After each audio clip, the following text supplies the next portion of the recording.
I'm Calder Loth, architectural historian, and I'm pleased to welcome you to the final installment of our four-part educational series on classical architecture.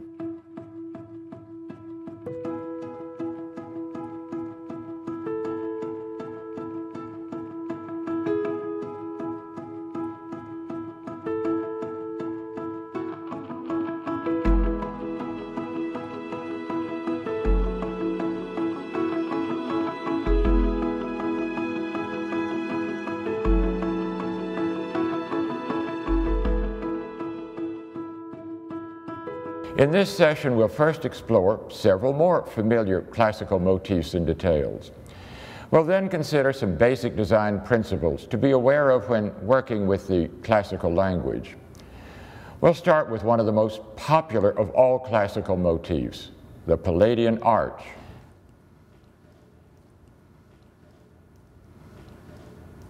The most famous use of this form is found on the two-tiered arcades that Palladio applied to the medieval basilica in Vicenza, Italy. The form consists of a central opening topped by a semicircular arch. The arch springs from two entablatures, each supported by columns flanking narrower, flat-top openings. Sometimes the spandrels of the center arch are pierced by circular openings to lighten the weight of the spandrels and to lighten the spandrels visually. In Britain, the Palladian arch is often referred to as the Venetian arch. In the rest of Europe, it is commonly called a serliana. The term serliana is a reference to the Italian Renaissance architect Sebastiano Serlio, who published designs of Venetian palaces incorporating the motif. We see one of Serlio's palace designs using serlianas on the top two levels. The upper one has circular openings in the spandrels. Neither Serlio nor Palladio invented the serliana or Palladian arch. The form was used in Roman times. An ancient version of the form is found on the temple ruin in Ephesus in Turkey, built around 138 AD to honor the Emperor Hadrian. Here the full entablature is carried over the center arch. Another version was recorded by the British architects James Stewart and Nicholas Rivet, who published a restored image of the form in the Antiquities of Athens. This was part of the aqueduct ordered by the Emperor Hadrian to supply water to Athens and completed in 140 AD. Here the center arch springs from the architraves rather than the tops of the entablatures. However, it was Palladio who made the motif both famous and popular by publishing the Vicenza Basilica with its arcades in his 4 books on architecture. As a result, we can find versions of the Palladian arch or serliana throughout the Western world. Typical is this mid-20th century apartment house entrance, complete with round windows referencing the circular openings in Palladio's spandrels. The motif was often used to accent high-style colonial houses, such as the 1762 Mount Pleasant Mansion in Philadelphia. Here the central arch is embellished with rustication. Most famously, the Palladian motif looms over the entrance to Independence Hall. And we have a Palladian arch on this new classical house under construction in New Orleans, also with roundels in the spandrels. Now we need to remember that Palladio could be especially creative with his own works and could put his own spin on classical elements, even the Palladian arch. A conspicuous example is the entrance motif on Palladio's Villa Pojana. Here the form is reduced to bare essentials with the addition of a series of circular openings framing the arch. This minimalist approach could easily pass for some of the strict classical architecture of the 1930s, which we'll look at later. Finally, the form can be a useful device for adding a bit of interest to a blank wall. This was done on the end wall of a dependency at Russborough, an 18th century Georgian mansion in Ireland. Unfortunately, the Palladian arch has become an architectural cliché for 21st century McMansions. If one Palladian window is good, 2 are better. Now, the best way to kill a good thing is to overkill it. Excess does not make great architecture. This discussion of the Palladian arch leads us to another variant of the form that scholars have defined as the Syrian pediment.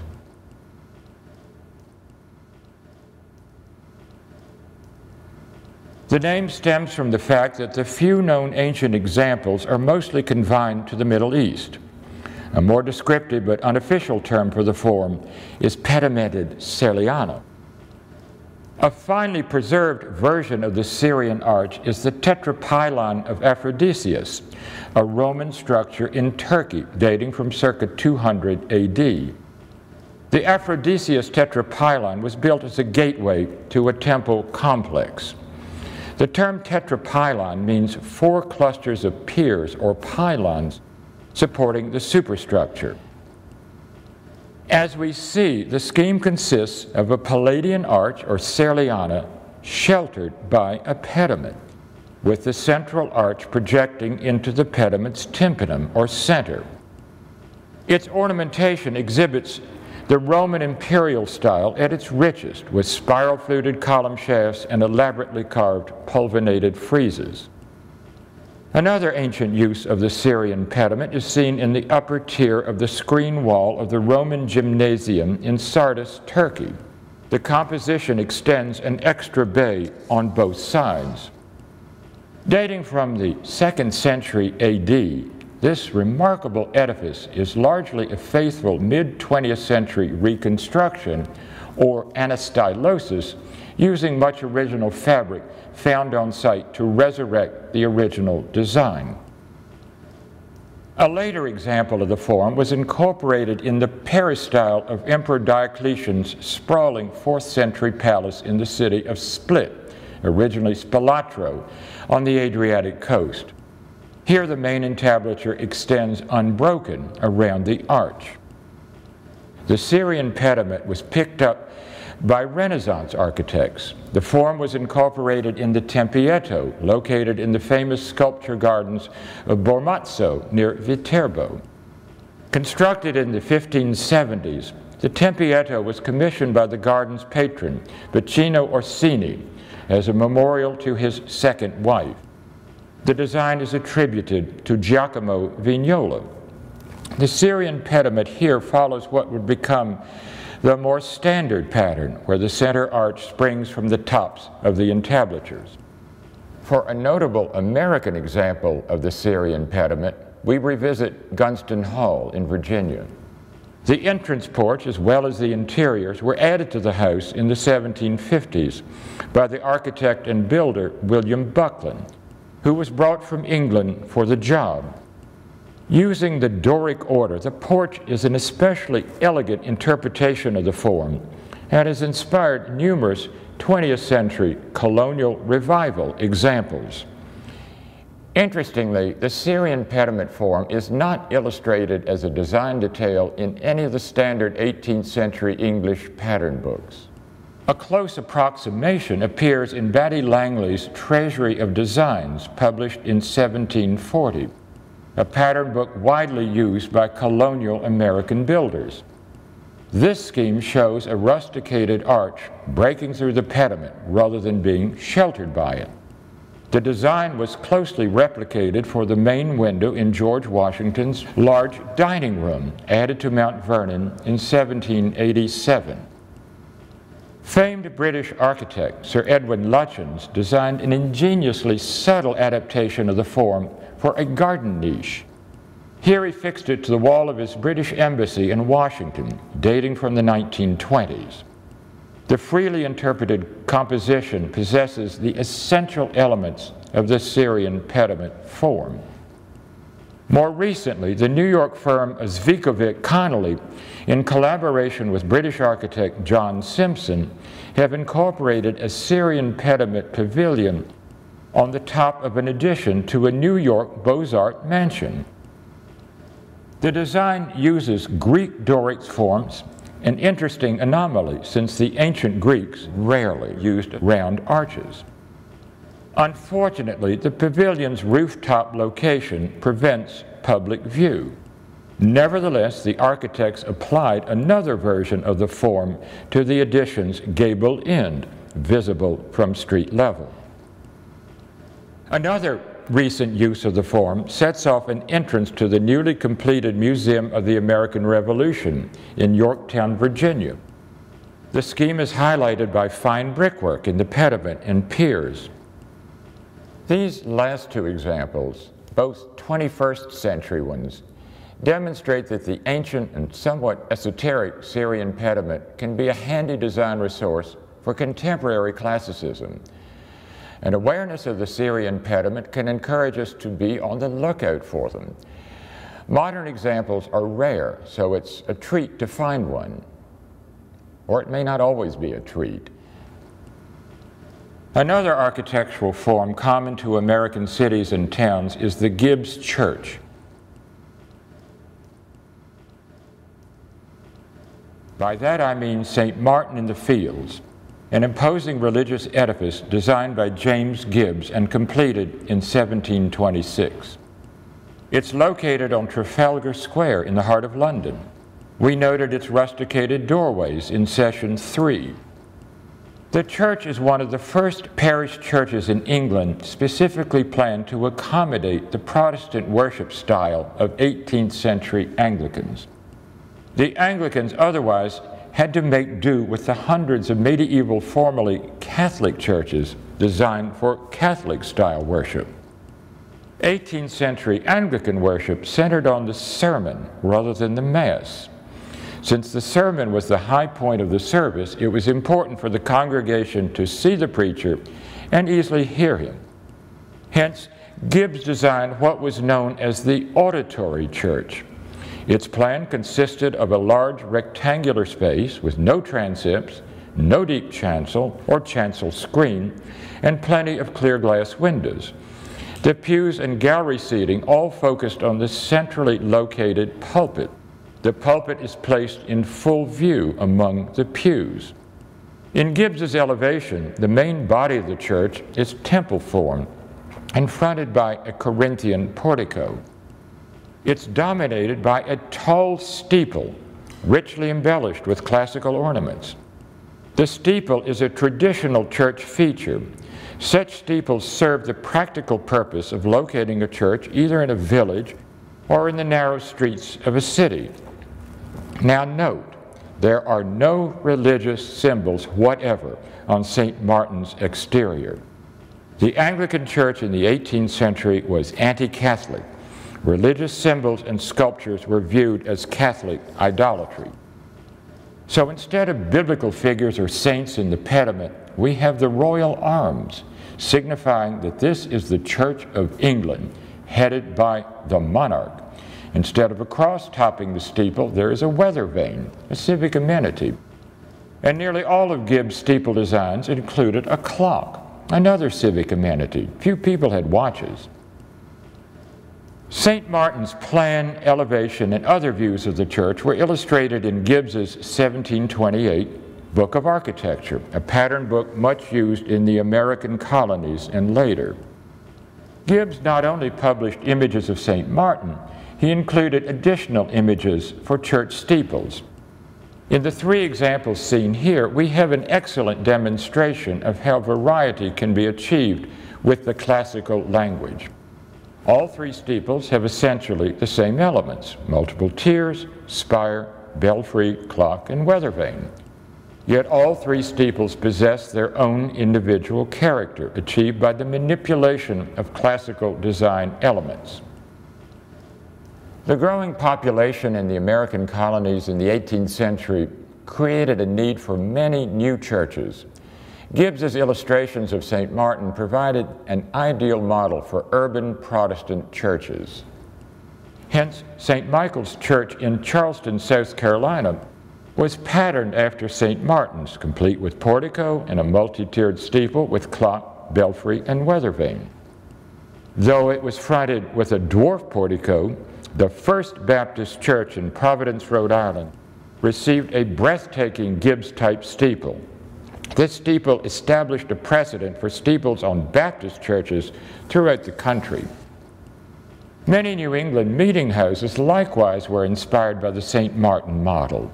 The 1830 Congregational Meeting House in Guilford, Connecticut was adorned with the requisite portico and steeple, with clock, belfry, and weather vane. Gibbs-style churches continued to be built throughout America in the 20th century. Typical is Lynchburg's Centenary Methodist Church, completed in 1947, and a beautiful adaptation of St. Martin's is the 1924 All Souls Unitarian Church in Washington, D.C. With the permeating influence of St. Martin in the fields, Americans became imbued with the idea that a proper church must have a portico and steeple. But we shouldn't assume that all churches based on the St. Martin's model are noteworthy works of architecture. The country church shown here could be anywhere in America, but its skinny portico and prefab steeple send an unmistakable signal that this modest structure is a house of God, and St. Martin in the Fields ultimately is responsible for this church looking the way it does. Again, we have a compelling demonstration of the power of publication. James Gibbs's published illustrations of his design for a London church have both directly and indirectly influenced the appearance of the innumerable houses of worship that accent our cities, towns, and countryside. We'll now switch to a small detail, but a very common one that can serve as a useful design punctuation in new works. For background, we'll look again at the view of the restored Roman Forum and focus on the temple highlighted here. The temple was long thought to have been dedicated to Jupiter, but subsequent research has confirmed that it was originally dedicated to the emperors Vespasian and Titus, and completed around 85 AD. All that's left of the temple are 3 corner columns and a portion of the entablature. Fortunately, the entablature preserves a section of the frieze decorations, a series of symbols. For a better look at the symbols, we can call up an illustration in Antoine Dégodet's Treatise on Roman Architecture, published in 1682. Dégodet's engraving shows the implements of sacrifice, the objects used in the Roman ceremonies where an animal, usually a bull or ox, is ritualistically killed. After its entrails were examined for omens, the remainder was cooked and eaten as part of a communal feast. So we have a mallet used to stun the animal, a knife to cut its throat, an axe to butcher it. The pitcher was used for sacred libations, usually wine mixed with water. It was poured into a shallow circular dish called a patera. The patera shown here is an unusually elaborate one, and it's the patera form on which I want to focus our attention.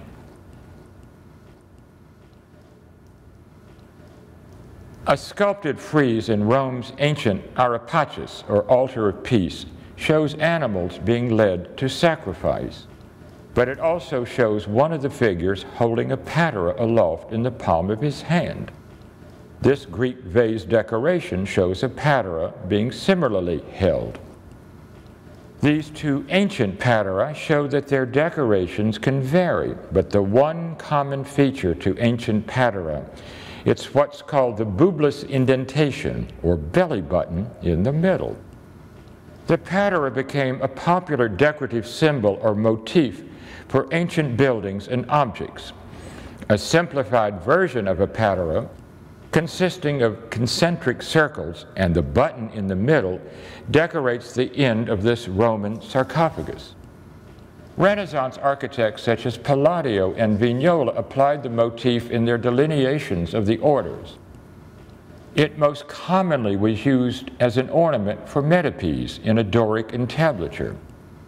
18th century treatises such as that by Sir William Chambers continued to promote the use of the patera, and always with the button in the middle. Why the button? To demonstrate, let's assume this paper plate is a patera. It would be difficult to hold it steady if simply held in one's palm. It's much easier to hold it steady if you can do it with your thumb holding it steady in the middle. So the indentation or button in the middle is where you anchor your thumb and have firm control of the patera. Try it. The use of the patera symbol continued into the 19th and early 20th centuries. Benjamin Henry Latrobe was one of the first to apply it to corner blocks on window and door lintels, as on the Decatur House in Washington. Asher Benjamin greatly popularized the use of the patera by publishing it in his pattern books, shown decorating a corner block. Using a corner block was an easier way to frame a window or door rather than with a miter joint, as with a picture frame. Corner blocks with patera became a standard treatment for window and door frames in the mid-19th and early 20th centuries. Building supply companies produced them by the thousands. They're used here with what's called symmetrical architrave trim. The grooves in the trim reference column fluting. Even in my own home, built around 1912, I have ancient symbols of sacrifice in my woodwork. A wide variety of patera corner blocks is still available today from building material outlets and suppliers. They are inexpensive and can be a useful detail, with an interesting story to tell, for new classical works. We can now turn from motifs and details and consider several basic design rules and principles. This is a huge subject. Space allows us to concentrate on only a few, but these are important ones to keep in mind when dealing with classical design. We'll start with an egregious example of classical design to make a point. This awkward building uses cylindrical column shafts. Columns of perfect cylinders create an optical illusion. They make it appear as if the shafts tapered downward toward the base. The ancient Romans had ways of dealing with the visual issues of column shafts. Their goal was to give the illusion of greater strength. One of the solutions was entasis. The term entasis derives from a Greek word meaning to stretch. Using entasis, the column shaft employs a slight convex curve or a bulge just below the middle of the shaft. We see this in the illustration on the left. The column shaft is also sometimes cylindrical, approximately 1/3 of its height. It then proceeds with a gentle tapering convex curve to the capital, as seen on the right. Palladio offered a detailed description of entasis in Book 1 of the 4 books on architecture. I will quote in part from it. Palladio states, quote, "I usually make the profile of the swelling like this. I divide the shaft of the column into 3 equal parts and leave the third of the bottom plumb vertical. Beside the lowest point of the column, I place on edge a very thin ruler as long as the column, or a little longer, and take the part which extends from the lower third upward and curve it until the end reaches the point of diminution at the top of the column under the neck. I make it so that I obtain a column which is a little swollen in the middle and tapers very gracefully." Unquote. So with Palladio's entasis, the shaft diameter can be slightly wider at point B, 1/3 of the way up, but almost imperceptibly so.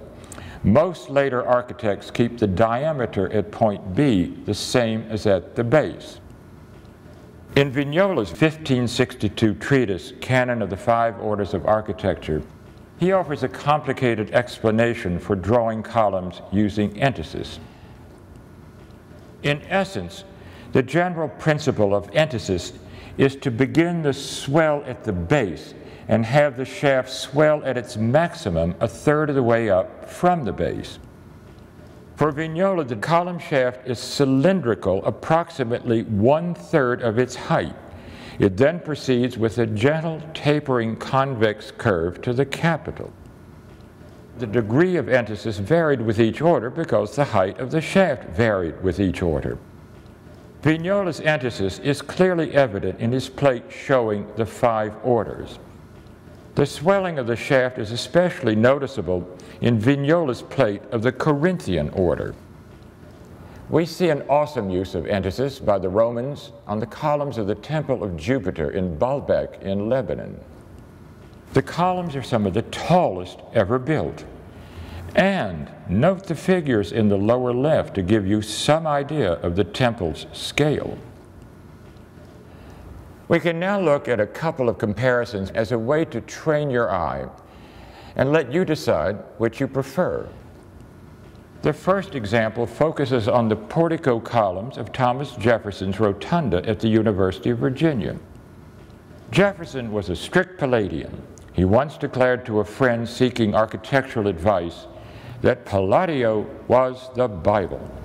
As a strict Palladian, Jefferson employed entasis on the rotunda's original columns, beginning at the lowest point of the column, as seen in the 1880s photograph on the left. Regrettably, the rotunda burned in 1895, leaving only its walls. The original columns were badly damaged and had to be replaced. Stanford White of the noted firm of McKim, Mead & White was commissioned to restore the rotunda, which included new columns. Like most American architects of the time, White relied on Vignola as the authority on the classical orders. The difference between the two is subtle, but becomes quite obvious once one is aware of the two approaches. A second example compares the portico of London's St. Paul's Cathedral with that of the Madeleine, a great early 19th century temple-formed church in the heart of Paris. St. Paul's architect, Sir Christopher Wren, followed Palladio in his use of the classical language. As with nearly all French architects, Pierre-Alexandre Vignon, architect of the Madeleine, relied on Vignola for his orders. In this close-up view of the porticos, the diminution of St. Paul's columns is emphasized by the stopped fluting on the bottom third of the shafts. The gentle curve to the capital begins at that point. Now, stop fluting was used to avoid abrasion of the edges of the fluting where it's most vulnerable. The entasis of the Madeleine is quite obvious, with the swelling occurring a third of the way up the shaft. Now, the rules of diminution and entasis cited here do not apply to Greek orders, especially the Greek Doric. The early Greek Doric examples, especially those at Paestum, generally have an exaggerated form of entasis or swelling, but the degree of swelling can vary from temple to temple. In the temple of Hera I at Paestum, the entasis is especially obvious. The swelling here certainly prevents the columns from having the appearance of straightness. Some scholars have suggested that such conspicuous entasis or swelling on such thick columns is an effort to make the columns appear stronger, offering visual assurance that they can adequately support the heavy weight of the roof structure. Also, the swelling may be intended to suggest that the columns are bulging in compression from the weight of the roof. Swelling columns on early Greek temples are visually effective when they are on a large scale, as on the Paestum temples. I want now to focus on a couple of points made by James Gibbs in his 1732 treatise, Rules for Drawing the Several Parts of Architecture. This book served as the primary textbook on the classical language for British architects well into the 20th century. In this plate showing the Tuscan order, Gibbs illustrates an important principle for aligning the entablature with the column. That is, the edge of the narrowest part of the entablature should align with the edge of the narrowest part of the column. The narrowest edge of the entablature is the edge of the frieze, as well as the edge of the architrave's bottom fascia. The narrowest edge of the column is at the neck, or the band between the echinus and the astragal. We see that these edges align perfectly when the order is properly designed. Thomas Jefferson followed this principle with his Tuscan colonnades at the University of Virginia. This alignment principle also applied to the other Roman orders, but not to all Greek orders, mainly the Doric. This detail of the facade of the Hephaestion shows that the narrowest edge of the entablature, its architrave, doesn't align with the column's neck.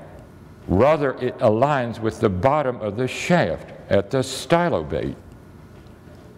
Looking again at an image of the Tuscan order, we note how the alignment visually conveys the sense that the column effectively supports the entablature. The entablature should never oversail the column. The column capital should give the appearance that it's anchoring the entablature in its grasp. Nevertheless, alignment is one of the rules of classical design regularly ignored. It's blatantly ignored here. We see hundreds of examples of this solecism, both large and small. The witless entablature here is a heavy burden for these skinny, recessed columns. The same is true of this simple porch. The ponderous entablature bears no resemblance to classical precedent, and the setback columns appear to struggle to hold it up. By contrast, this very simple porch in the foreground follows the basic rule of alignment correctly. It's visually satisfying where the previous examples were not. The alignment problem is not confined to America. Millions of Europeans daily are confronted with an image of architectural illiteracy on the €5 note. This curious composition is a made-up design.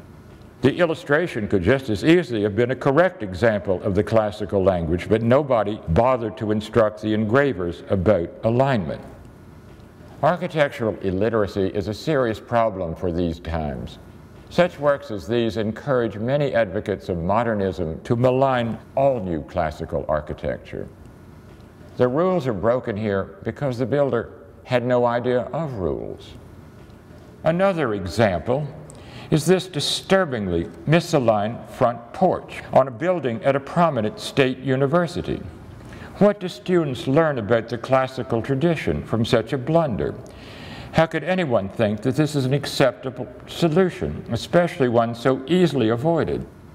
Why was the architect using a classical solution when he had no idea of how to do it? We have another new classical work at yet another prestigious university. How difficult would it have been to align these inner columns with the entablature properly? Also, couldn't the architect have found a less conspicuous location for the downspouts? The other bit of advice we learned from Gibbs's rules concerns the width of window frames, specifically architrave frames. In his book, Rules, he notes the following, quote, "On this plate is shown the different proportions of windows for the different heights of rooms. The architrave frame for all of them is 1/6 of the opening," unquote. This rule was generally observed on upscale colonial buildings as seen in the George Wythe House in Williamsburg. The architrave frame is 1/6 of the width of the opening. Now the opening includes the sash frame. This rule does not apply to many early 19th century buildings where the frames tend to be more narrow and use Greek profile moldings rather than a Roman architrave. As for design methods, let's now consider an observation made by Thomas Jefferson. In writing about his approach to the design for the Virginia state capitol, Jefferson stated, quote, "Two methods for proceeding presented themselves to my mind. One was to leave to some architect to draw an external according to his fancy, in which my experience shows that about once in 1,000 times a pleasing form is hit upon. The other was to take some model already devised and approved by the general suffrage of the world," unquote. What Jefferson is saying is that architects who use the classical language freely and personally, and even idiosyncratically, rarely come up with a satisfying scheme. For Jefferson, it was safest to base a design on works that respect the classical canon and that have achieved general approbation over time. Admittedly, that's a very conservative approach, but it can be an advisable one, especially for beginners, as was Jefferson. Jefferson's design for the Virginia Capitol was inspired by the Maison Carrée, the most perfectly preserved of all Roman temples, and the one ancient temple that Jefferson actually saw. He felt its temple form was perfect and the appropriate model for his temple of democracy in Virginia, the Virginia State Capitol.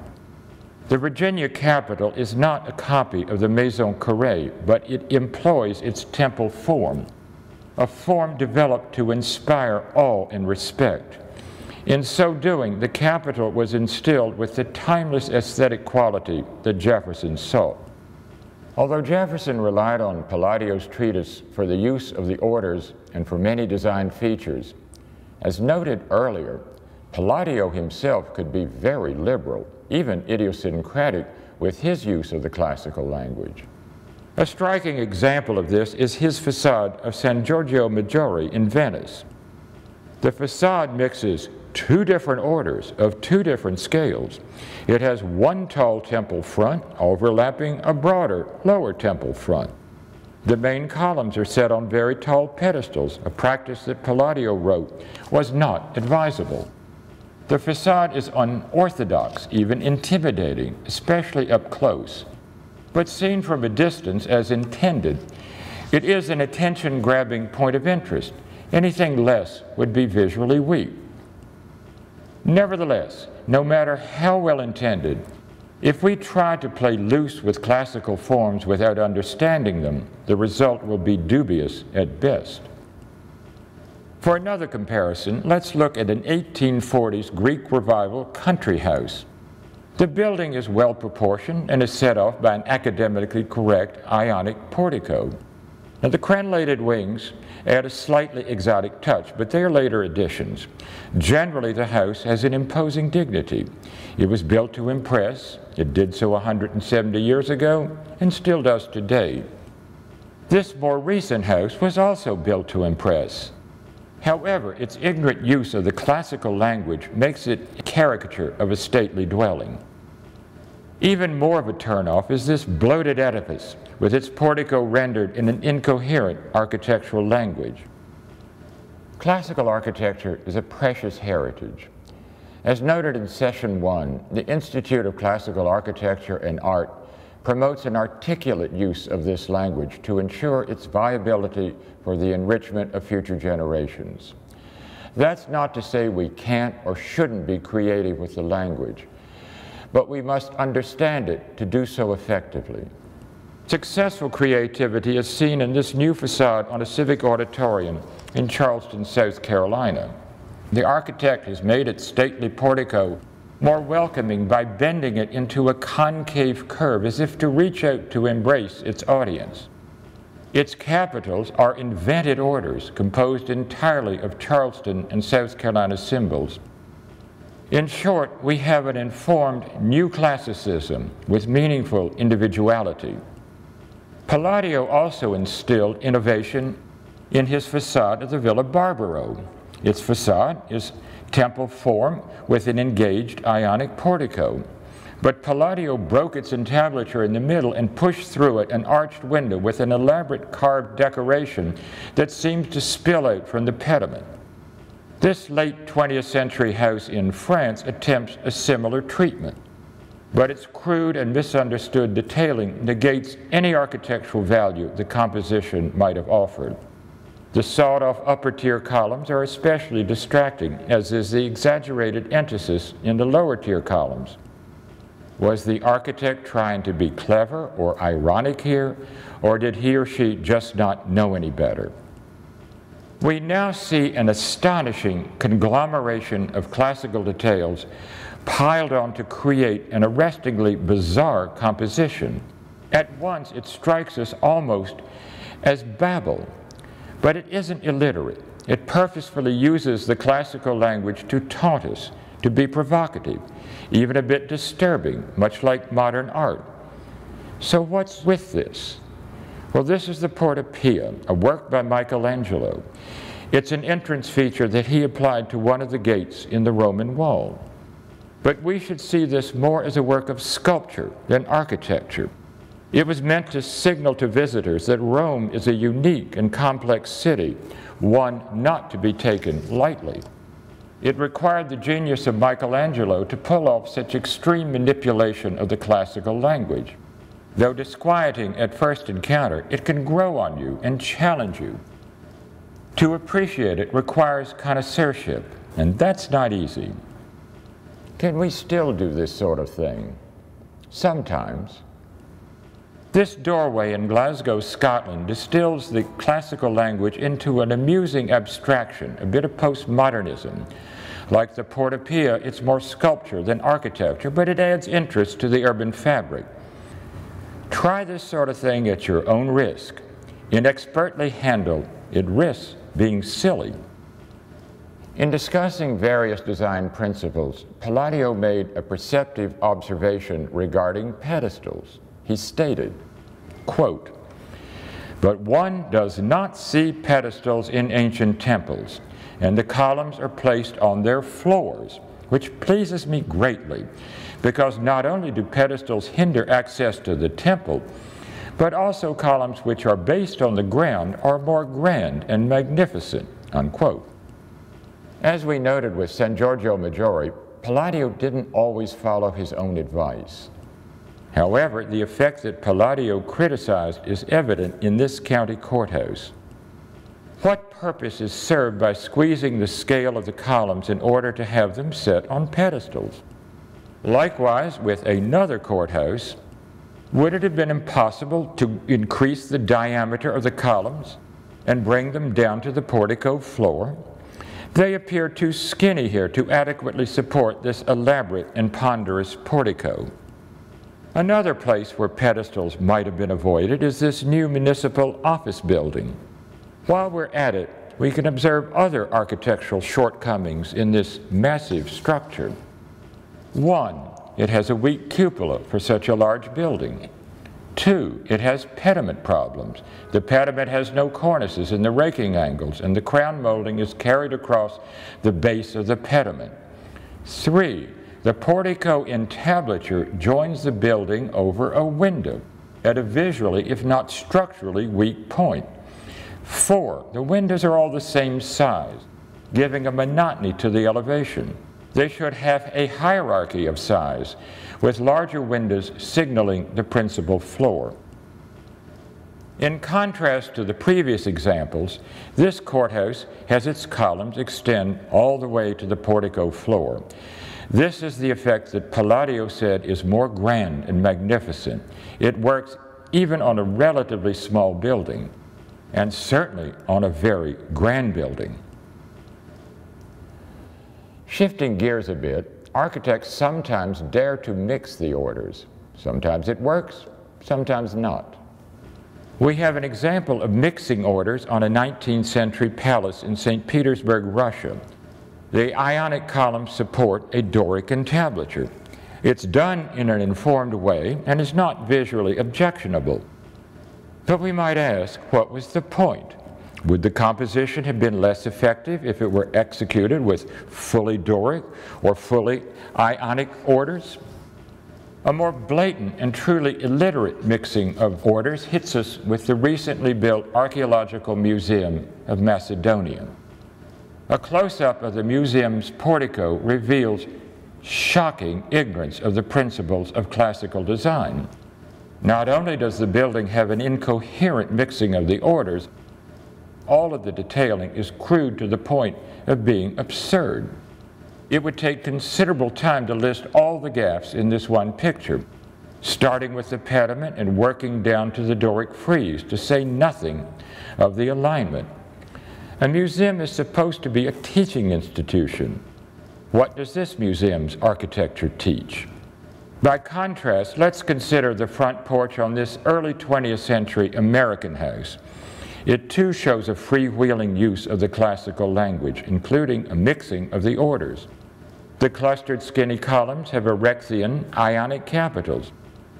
They support a simplified Doric entablature and a shallow pediment with open tympanum. Giving it careful scrutiny, do we think this porch is the product of an architect ignorant of the rules of classicism?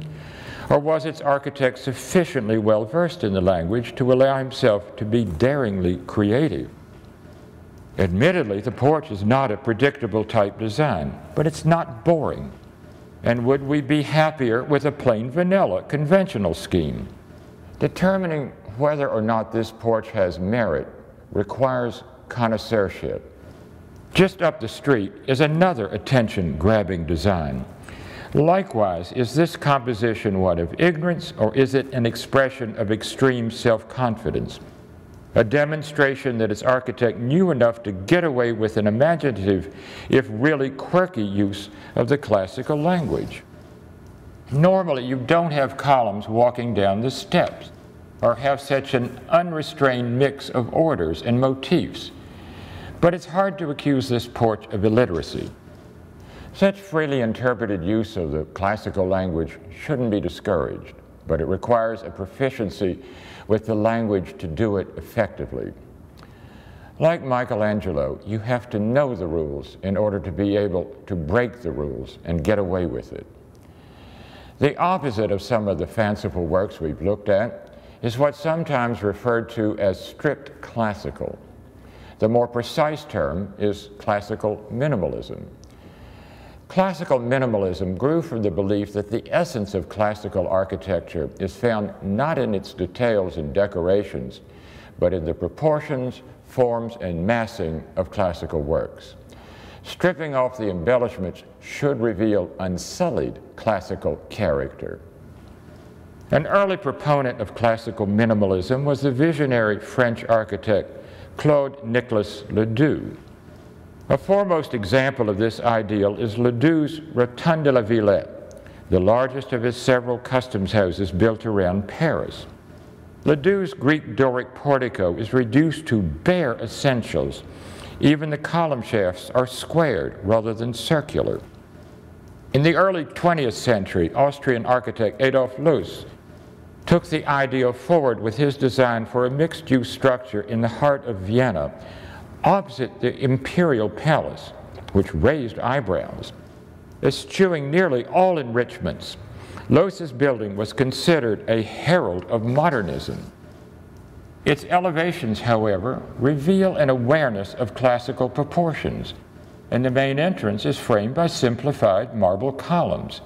Even a simple cornice tops the walls. A leading figure of classical minimalism was the French-born American architect Paul Kray. Using his mastery of the classical idiom, Kray strived to distill classicism into a chaste elegance. The central feature of his Federal Reserve headquarters in Washington exhibits a complex massing that sets off the highly simplified classical detailing. We don't miss the fact that his engaged portico lacks an architrave, or that the square piers have no bases. The building succeeds in conveying the sense of control, security, and permanence appropriate for the institution it houses. But the reputation of classical minimalism suffers because of its association with totalitarian regimes, notably those of Hitler and Mussolini. Both of these dictators adopted this style for their many public works. Their motivation was to break from the florid classical styles of monarchy and imperialism and start anew. But they also wanted to distance themselves from the sterility of the modernistic international style and its connections with communism. Classical minimalism was considered by the fascists to be a suitable compromise because it maintained the classical tradition, had a clean modern look, and conveyed the authority of dictatorship. But many of their buildings, such as this Mussolini-style post office buildings in Palermo or this art museum in Munich, became formulaic and appear boringly oppressive to our eyes today. Classical minimalism was certainly not the exclusive prerogative of dictators. It was adapted by the architectural establishment in countries throughout Western Europe and America. From the 1930s into the 1950s, the style was preferred for many government and institutional buildings in the United States. Typical are the main building of the City College of San Francisco and the Courts building in the Washington, D.C. Municipal Center.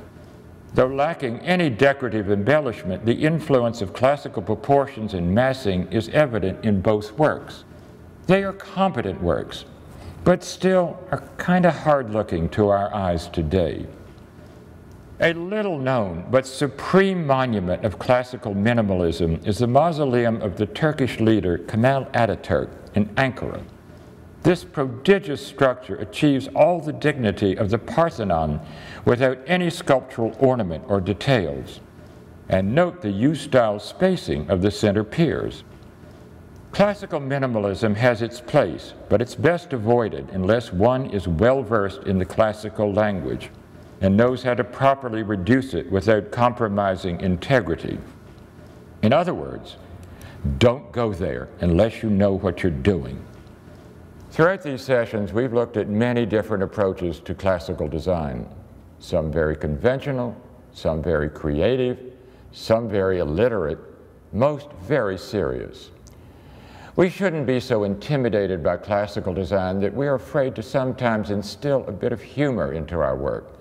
I'll show examples where wit was definitely appropriate. The first is an optician's office in Edinburgh, Scotland. The Ionic order here is cleverly adapted to convey what this establishment is all about.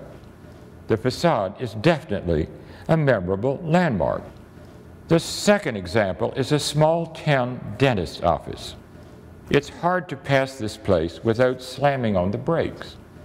The toothbrush columns here serve a useful purpose.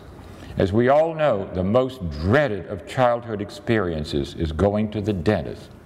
The expressive architecture helps dispel much of a child's anxiety. The building is a friendly place. There are also many other examples.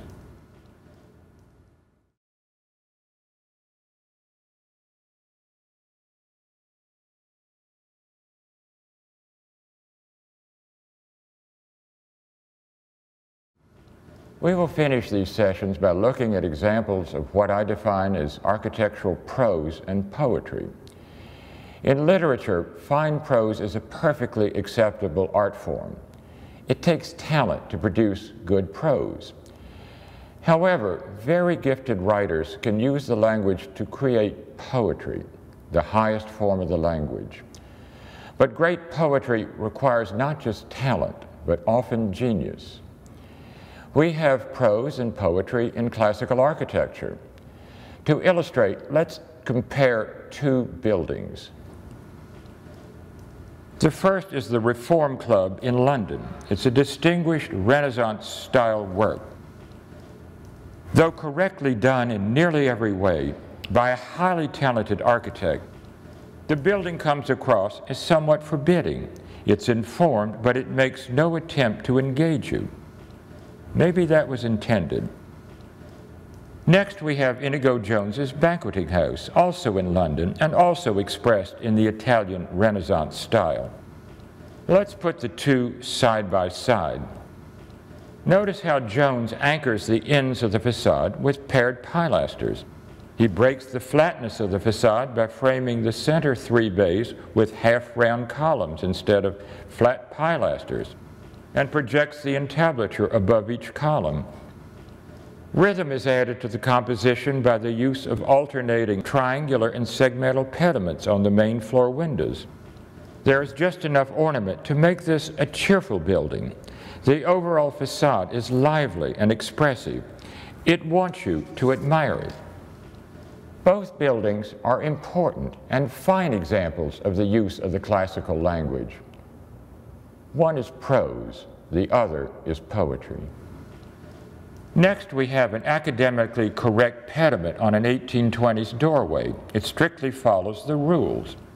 The result is a visually agreeable composition. This is fine architectural prose. We contrast it with a Renaissance pedimented doorway displaying a complex and creative interplay of moldings. It illustrates a competent mastery of the language, enabling the creation of a unique, visually striking composition approaching sculpture. This is a work of poetry, a scheme prompting contemplation. A more understated detail is this doorway to a small security office near the main entrance of the British Embassy in Washington. The idicule form is ingeniously fused with the main wall surface, creating a subtle architectural poem all its own. Finally, we compare two English garden structures, orangeries. The first is an 18th century neoclassical work. The repetitive row of arched windows is relieved by the introduction of pedimented pavilions for the inn bays, using the idicule form. Just enough ornament prevents the structure from being bland. This is a competent and handsome design, one suitable for the building's purpose, but it doesn't invite long poses of contemplation. It's good architectural prose. It's matter of fact. We compare it with Edwin Lutyens' orangery at Hestercombe Gardens. Its facade has great complexity, but also an affable allure. The central bay uses the Palladian arch form to tie it with the flanking bays, deftly incorporating the small doorways into the composition. The corners are strengthened with rusticated pilasters that frame niches and panels. The entablature is simplified to prevent overweighting what is mostly a glass elevation. The interplay of circular forms with horizontal and vertical lines makes the facade a visual dance, a work of architectural poetry. These several examples are an attempt to show a difference between talent and genius. There's nothing wrong with talent. We should want all classical works to display talent. Genius is rare. It can't be expected, but we treasure it when it occurs. This brings us to the end of these sessions on basic literacy in the classical language. I trust they have given you a deeper grasp of the origins, breadth, and variety of classical design, and can assist in developing literate, if not poetic, designs of your own.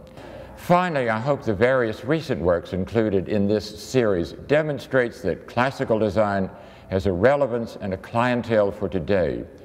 It certainly is not and should not be the only approach to contemporary design, but if it is to be used, it should be with an understanding and respect for the basic tenets of this ancient and splendid tradition. So if your knowledge and appreciation of classical architecture has been expanded by your participation in these sessions, you deserve congratulations. You are now armed with a more informed eye that I hope will enrich both your life and work. I'm Calder Loth, and I thank you for letting me share these sessions on classical architecture with you.